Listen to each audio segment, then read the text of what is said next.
नकल जो कराएगा वो हम दोनों लोग बैठे हैं, फिर वो उसी समय जेल जाएगा। ये बात अपने मन से निकाल दीजिए और उसका इलाज अच्छे से कर देंगे।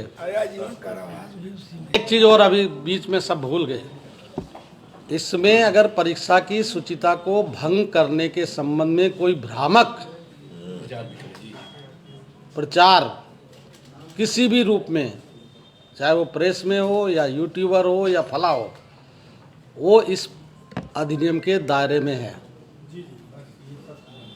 ये बात जो है ये बहुत जरूरी बात, ये जरूरी बात है। बच्चों में भय आ जाता है इसलिए और बच्चों को तो इससे थोड़ा हल्का रखा गया है, लेकिन जो इसको बीच में इसको कराने में सहयोग करेगा वो फिर उसका फिर किसी की नहीं सुनी जाएगी। और सुनी भी इसलिए नहीं जाएगी, माननीय मुख्यमंत्री जी के स्पष्ट निर्देश है, बीच में कोई हस्तक्षेप भी नहीं कर सकता। हम भी अगर कुछ गलत करने का प्रयास करेंगे तो हम भी उसकी परीक्षा की जर्द में आएंगे। आप भी सब। अब विशेष रूप से डीआईओ समझ लीजिए, ऐसे निगेटिव माइंड थॉट का कोई टीचर ना तो ड्यूटी में हो ना प्रबंधक हो। ये वैसे हमने बहुत बड़ी वर्कशॉप कर ली है, आपको सूचना मिली होगी, यूनिवर्सिटी में किया है और बहुत विधिवत ढंग से किया है, चलती फिरती ढंग से नहीं किया। फिर भी आप लिस्ट हम दे देने, जरा एलआईयू को दे देंगे, जो प्रबंधक हैं वो हैं टीचर, उनकी एलआईयू से और एक बार जांच करा लेते हैं, ठीक है। उनका इतिहास भूगोल और थोड़ा दिखवा लेते हैं, ठीक है। उनको फिर अलग से दे दीजिए। ये कोई भी यहाँ जितने लोग बैठे हों, किसी वर्ग से हों, अगर किसी के मन में 1% भी, डीआईओ साहब अपने अध्यापकों को भी बता दीजिए, बीएसए साहब, किसी के मन में ये हो कि हम नकल कराने के का सोच सकते हैं, तो वो सपने से भी बाहर निकाल दें अपनी बात। सॉल्वर गैंग में पेपर लीक कराने वाला, जो आप में से एक सम्रांत व्यक्ति ने कहा कि एक मुन्ना भाई जो है, जो किसी की जगह बैठने की बीमारी है, कहीं पर प्रोफेशनली अधिकारी द्वारा लापरवाही की बात है, या अधिकारी को पैसा या प्रलोभन देकर प्रभावित करने की बात है, सभी में इतनी कठोरतम धाराएं हैं जितनी कठोरतम धारा हत्या में भी नहीं होती। मैं पुनः रिपीट कर रहा हूँ, इतनी कठोरतम धारा हत्या में भी नहीं होती जितनी कठोरतम धाराएं। तो अगर किसी ने भी प्रोफेशनली इस चीज़ को, रेट्रोस्पेक्ट से तो नियम लागू नहीं होते, मगर आने वाले समय में ये नियम ऐसे लागू होंगे जो 1-2 भी केसेस बनेंगे तो नज़ीर बनेंगे।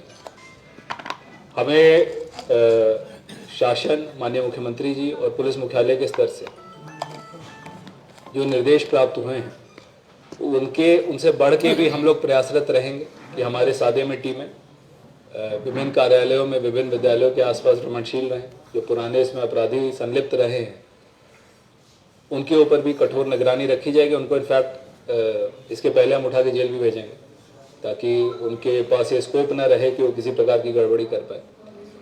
एक मगर मेरा अनुरोध आप सबसे है, जब आदरणीय जिलाधिकारी महोदय वो सारे अधिनियम बता रहे थे जिनमें सज़ा है, तो आपने नोटिस किया होगा कोई भी 7 साल के नीचे नहीं। 7 साल तो उसको है जिसने खाली थोड़ी सी गलती कर दी काम ठीक से करने, 7 साल तो उसकी है, यानी धारा 307 की बराबरी है उसमें।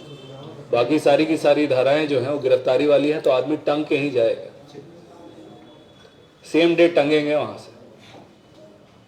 और यहाँ पे जितने भी हैं हमारे सुपरवाइजरी रोल में अधिकारी, मैंने उस दिन भी बड़ी बैठक में बताया था, आज आप सभी लोग हैं, मैं ये बताना चाहूँगा, वाइकेरियस लायबिलिटी में आपके अधीन भी चीज़ें आती हैं। आपका पानी पिलाने वाला, आपका घंटी बजाने वाला, आपका पोछा लगाने वाला व्यक्ति भी आपके अधीन है, उसके कर्म भी आपके अधीन है। तो उसकी अगर उसके स्तर से कोई कमी होगी तो इसमें आप भी संलिप्त होंगे।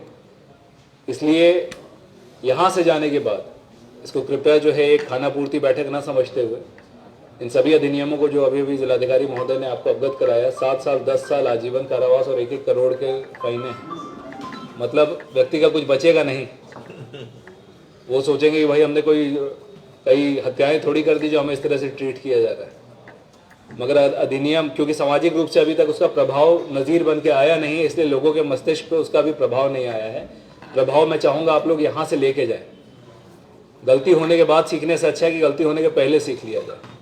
आजीवन कारावास है, 1 करोड़ की संपत्ति की कुड़की है।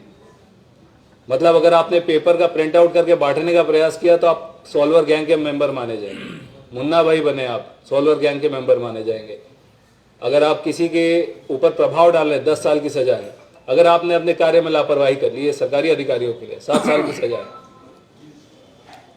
तो नियम ऐसे है कि मतलब सब कुछ चला जाएगा और मौके पे उसी दिन गरिमा तो जाएगी ही जब पुलिस टांग के ले जाएगी।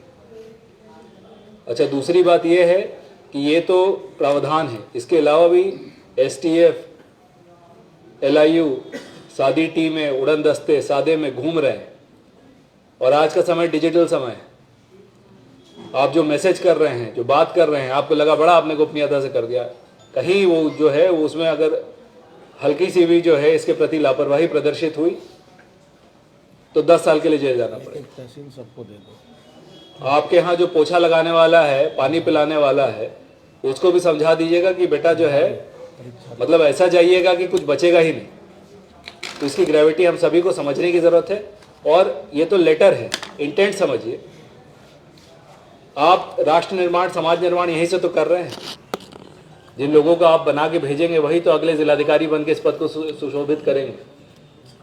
और उन लोगों को अगर आप इस तरह से बनाइएगा तो राष्ट्र निर्माण के साथ धोखा ही है। तो इसलिए भी इंटेंट के प्रति भी, लेटर के प्रति भी, और जो इस कमरे की ऊर्जा है वो स्वतः ये जागृत करती है कि सबकी मंशा भी वही है। अच्छा, ये इसमें निश्चिंत रहिए, जो इस प्रकार के प्राणी हैं जो पिछले 10-20 वर्षों में इस प्रकार के अपराधों में संलिप्त रहे हैं, या तो जनपद के बाहर रहेंगे या जेल के अंदर रहेंगे, है ना।